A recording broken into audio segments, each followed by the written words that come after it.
क्या आपने कभी सोचा है कि आखिर मान्यवर कांशीराम साहब जी को बहुजन समाज पार्टी बनाने की जरूरत क्यों पड़ी? क्या उस समय बहुजन समाज की आवाज उठाने वाला कोई नहीं था?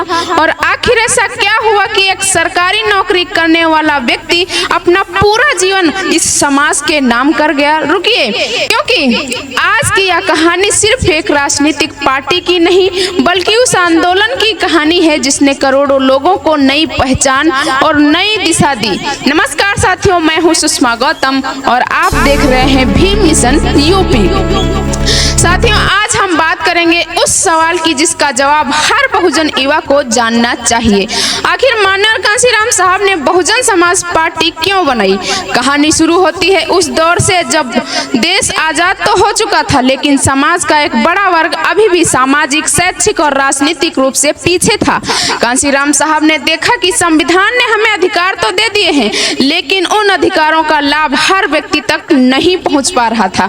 उन्होंने महसूस किया कि बहुजन समाज की आबादी तो बहुत बड़ी है, लेकिन सत्ता और निर्णय लेने वाली जगहों पर उसकी भागीदारी बहुत कम है। यहीं से उनके मन में एक बड़ा सवाल पैदा हुआ, जब संख्या हमारी ज्यादा है तो सत्ता में हिस्सेदारी कम क्यों है? जब वोट हमारा है तो फैसला कोई और क्यों करता है? इन्हीं सवालों ने एक आंदोलन को जन्म दिया। सबसे पहले कांशीराम साहब ने वामसेफ के माध्यम से शिक्षित कर्मचारियों को जोड़ने का काम शुरू किया, फिर DS4 के माध्यम से सामाजिक जागरूकता का अभियान चलाया। लेकिन जल्द ही उन्हें महसूस हुआ कि केवल सामाजिक आंदोलन काफी नहीं होगा। जब तक राजनीतिक शक्ति हासिल नहीं होगी तब तक बड़े बदलाव संभव नहीं होंगे। यहीं से जन्म हुआ बहुजन समाज पार्टी का। जी हाँ दोस्तों, साल 1984 में बहुजन समाज पार्टी की स्थापना हुई। कांशीराम साहब का स्पष्ट संदेश था कि जिसकी जितनी संख्या भारी उसकी उतनी हिस्सेदारी। तो साथियों, BSP केवल एक राजनीतिक पार्टी नहीं थी, यह उन लोगों की आवाज थी जिन्हें लंबे समय तक मुख्य धारा की राजनीति में पर्याप्त प्रतिनिधित्व नहीं मिला था। कांशीराम साहब गांव-गांव गए, शहर गए, लाखों लोगों से मिले और उन्हें राजनीतिक जागरूकता का संदेश दिया।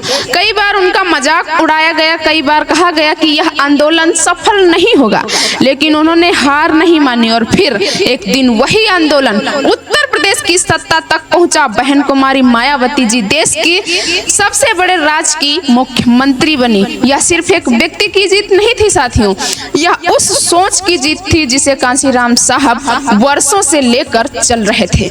साथियों, आज भी कांशीराम साहब का सबसे बड़ा संदेश यही है कि समाज को शिक्षित बनना होगा, संगठित रहना होगा और राजनीतिक रूप से जागरूक होना होगा, क्योंकि बिना जागरूकता के अधिकार सुरक्षित नहीं रहते और बिना संगठन के समाज मजबूत नहीं बनता।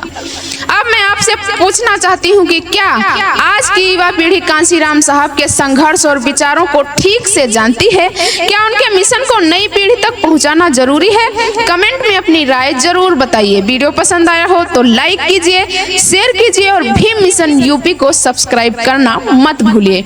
मैं हूँ सुषमा गौतम और आप देख रहे थे भीम मिशन यूपी। जय भीम, जय भारत।